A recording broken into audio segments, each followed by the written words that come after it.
भाऊजी के रंग डालब चड्डी चोली खोल के, भाऊजी के रंग डालब चड्डी चोली खोल के, भाऊजी के रंग डालब चड्डी चोली खोल के।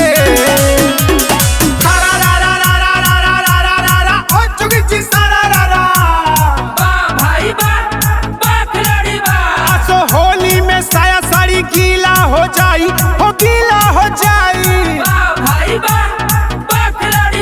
आसो होली में साया साड़ी गीला हो जाई, भौजी के ढोरी लाल गीला हो जाई। बोला हाय रे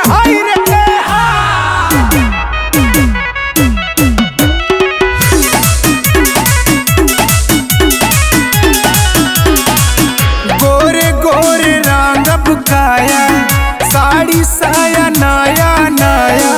गोरे गोरे रंग के काया, साड़ी साया नया नया। नंबर 1 हाई हम पेंटर हो, लेके पीछे कारी रंग सेंटर हो।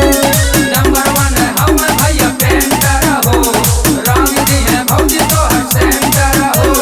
ढीला ढाला कई दे टाइट जो बन मोल के, टाइट जो बन मोल के हो, टाइट जो बन मोल के। भाऊजी के रंग डालब चड्डी चोली खोल के, भाऊजी के रंग डालब चड्डी चोली खोल के, भाऊजी के रंग डालब चड्डी चोली खोल के। सारा रा रा रा रा रा रा रा रा रा रा ओ जुगी जी सारा रा रा। वाह भाई वाह खिलाड़ी वाह। गोले गोले ढोरी जैसे गोले कुआं, हो गोले कुआं। वाह भाई वाह खिलाड़ी वाह। गोले गोले ढोरी जैसे गोले कुआं, भौजी के रंग दास्ता दुनो माल पुआ। बोला हाय रे ए हा।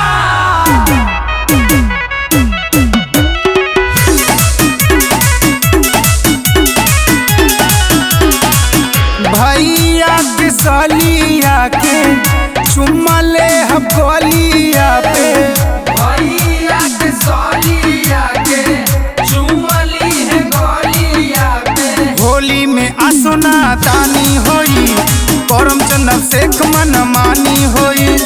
होली में सोना दानी होई, आदर्श अभिषेक मन मानी होई।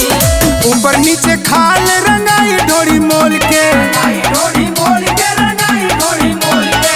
भाऊजी के रंग डालब चड्डी चोली खोल के, भाऊजी के रंग डालब चड्डी चोली खोल के, भाऊजी के रंग डालब चड्डी चोली खोल के।